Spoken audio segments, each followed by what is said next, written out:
नमस्कार, मैं हूं आकर्षण उपल और इस समय आप ये सीधी तस्वीरें देख रहे हैं करनाल से। करनाल में विधानसभा उपचुनाव को लेकर और लोकसभा चुनाव को लेकर लगातार प्रचार तेज होता जा रहा है। चाहे कांग्रेस हो चाहे बीजेपी हो, लगातार जो चुनाव प्रचार है वो कांग्रेस और बीजेपी की ओर से किया जा रहा है। डोर टू डोर किया जा रहा है, बाजारों में जाया जा रहा है, कोई समर्थन दे रहा है और कोई साथ आकर आप देख सकते हैं कि यानी कि गली मोहल्ले में सड़कों पर जाकर लोगों से वोट मांग रहा है। इसी कड़ी में आज हम पहुंचे हैं करनाल के कांग्रेस कार्यालय में, जो कि विधानसभा और लोकसभा का कार्यालय है। आखिर क्या कुछ माहौल चल रहा है वो भी एक बार जान लेते हैं। मेरी आप सभी से अपील, जो भी लोग इस वीडियो को देख रहे हैं इसे साथ के साथ जरूर शेयर करें। त्रिलोचन जी, हर बार वोट डाले हुए हैं, कैसा प्रचार, कैसा माहौल चल रहा है?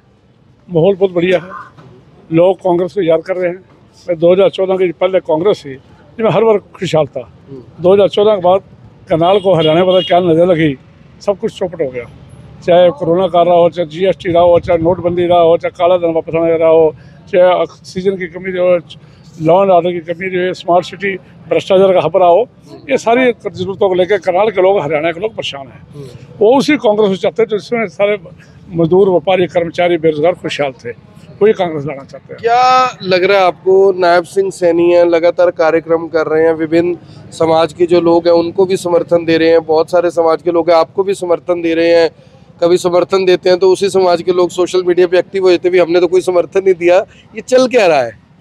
देखिए, उनके पास हर तरह का साधन उपलब्ध है, तो कुछ भी खरीद सकते हैं वो। लेकिन उनको ये तो सोचना पड़ेगा, वोट नहीं खरीद पाएंगे, वोट अंदर डलनी है। परसों नायब सिंह सैनी की चाय करी किसी ने, कल सवेरे मेरे बुला के दक्षिणा भी दी और मेरी चाय भी करी। ये कहते हुए मेरे पर जोर था, जबरदस्ती करी गई। ऐसे बहुत जगह है जो लोग जबरदस्ती रखते हैं चाय, उनको पीनी पड़ती है, पी के फिर वापसी अगले दिन हमारे को बुला लेते हैं। बहुत जगह से आपने कहा कि वोट खरीद नहीं सकते। यूपी का वीडियो वायरल हो रहा है, राहुल गांधी ने भी उसको शेयर किया। एक ही बंदा 8 वोट डाल गया, वो भी बीजेपी को। किस तरह देखते हैं इसको? देखिए, थोड़ा बहुत तो चलेगा, लेकिन मार्जिन इतना ज़्यादा है कि 8, 10, 5, 7, 10 हज़ार वोट से कोई फर्क नहीं पड़ने वाला। नायब सिंह सैनी अगर ईमानदारी से काम करे तो उनके जो साथ लगे हुए, जिन्होंने 5-5 हज़ार करोड़ रुपया कमा रखा है, अगर वो दूध पुत का कसम खा के ईमानदारी से करे, नायब सिंह सैनी की जमान जमता है। कौन है 5,000 करोड़ वाला? हमें भी बता है।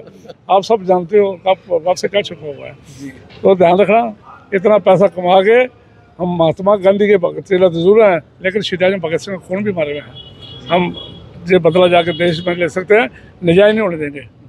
हाँ, जायज अगर हमारे साथ जो होगा ठीक है, लेकिन अगर पैसे से खरीद फरोख्त ये करेंगे, लोग तैयार बैठे हैं, पैसा भी लेंगे, मुंह भी काला करेंगे। आप मनोहर लाल खट्टर के ऊपर बहुत आरोप लगाते हैं कि उन्होंने सही राजनीति नहीं की, राज सही नहीं चलाया।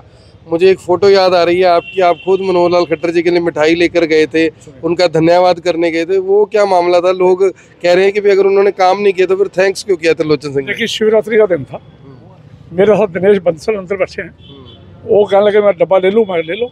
तो शिवरात्रि उनका पर्व है। शिवरात्रि तो उन्होंने आपका नहीं, वो एक डेपुटेशन तौर पे गए थे हम। उसमें ये यहाँ खड़ा है रोहित जोशी, वो भी था, हम सारे थे। एक डेपुटेशन तौर पे जाना फर्ज है, वो हमारे MLA, हम जा सकते हैं। तो अगर मैं वो करता शिवरात्रि के त्यौहार में करता, नहीं लो, वो सिखिज्म हिंदुइज्म की बात पैदा होती है। मैंने कहा ले लो, उन्होंने डब्बा दिया, नाल मेरा हाथ लगता, वो आपका दोस्त है, और फटाफट फोटो डाली। और 2 दिन बाद दीपेंद्र के कान में बात कर रहा था। मैं कहा बोल भाई, हमने कान में बात तो नहीं करी, हम तो पब्लिकली मिले, और जब मिले हजारों आदमी से वहाँ। क्या लग रहा है 4 दिन बाद प्रचार खत्म हो जाएगा, कितना मजबूत चुनाव है? त्रिलोचन सिंह कितने मजबूत हैं? पब्लिक के बीच में क्या मैसेज आ रहा है? देखिए, कांग्रेस बहुत मजबूत है, लोग इनसे छुटकारा पाना चाहते हैं, इसलिए कांग्रेस को वोट देना चाहते हैं। कांग्रेस बड़ी मजबूती से आगे बढ़ रही है, हम कांग्रेस के कैंडिडेट हैं, इसलिए हम भी आगे बढ़ रहे हैं। करनाल से लोकसभा का चुनाव लड़ रहे हैं दिव्यांशु बुद्धि राजा, उनके भाई हैं। मैं आज इनसे पहली बार मिला हूँ। जब भी देखता हूँ तो भैया बहुत सहज स्वभाव से लोगों से मिलते हैं। क्या करनाल में कैसा मैसेज मिल रहा है? शुरुआत में ये बात आई कि बाहरी हैं, लेकिन अब जिस तरह का माहौल चल रहा है, लग रहा है कि ये मुद्दा बहुत ज़्यादा काम नहीं आ रहा। देखिए, बात बाहरी या अंदर की तो रही नहीं।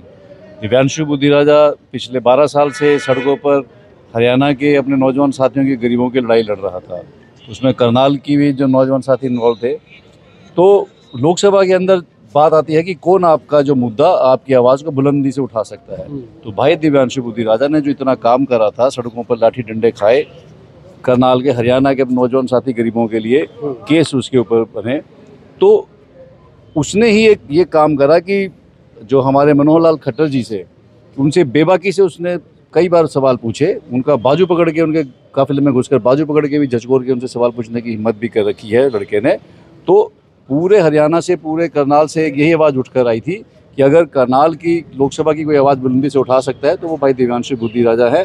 और पूरी कांग्रेस कमेटी ने इसीलिए ये निर्णय लिया सर्वसम्मत से कि ये जो टिकट है ये भाई देवांशु बुद्धिराजा को मिलनी चाहिए, क्योंकि वो कनेक्ट करता है पूरे करनाल के लोकसभा के साथ, नौजवान साथियों के साथ, गरीबों के साथ। और जो करनाल की जनता जो त्रस्त थी मनोहर लाल खट्टर जी से, पूरा हरियाणा तो था ही था, बट करनाल को एक उम्मीद थी कि वो हमारे यहाँ के हैं तो हमारे लिए काम करेंगे। हम 21 डिस्ट्रिक्ट छोड़ जाते हैं तो कम से कम करनाल का तो काम करेंगे, पर उन्होंने वो काम भी नहीं करा।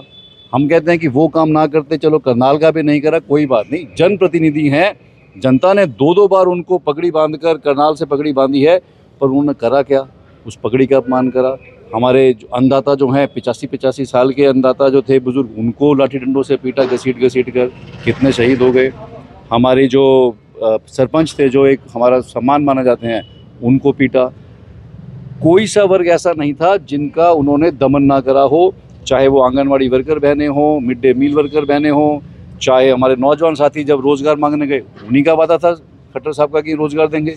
जब रोज़गार नहीं मिला तो जब पूछने गए तो उनके ऊपर लाठी डंडे बरसाए गए। पहलवान साथियों के ऊपर जो बहनें थी उनके ऊपर लाठी डंडे बरसाए गए। तो लग रहा है आपको मुद्दे काम करेंगे? देखिए, जनता का जो समर्थन और प्यार, जो आशीर्वाद मिल रहा है, तो ये मुद्दे काम कर रहे हैं। ये मुद्दे ये भी आ रहे हैं कि कांग्रेस जो रही है वो जनता की पार्टी रही है, चाहे इलेक्शन से पहले हो। आदरणीय मनोहर लाल जी इलेक्शन जब उन्होंने पहली बार यहाँ लड़ा था तो उससे पहले भी बीच में नहीं थे, ना कभी सड़क पे थे, ना इलेक्शन के टाइम में वो अब जा रहे हैं जनता के बीच में, और जीतने के बाद तो कभी आए नहीं। 9.5 साल ये पूरी जनता गवाह इस बात की। तो करनाल के लोगों ने पूरा मन बना रखा है कि जो राजा जो तानाशाही और अहंकारी हो गया था, अब की बार उसको जड़ से उखाड़ने का समय आ गया है। और पूरा का पूरा समर्थन उनको 2014 से पहले जो कांग्रेस ने जो काम करे, जो उनके बीच में आती थी, कांग्रेस ने क्या नहीं दिया।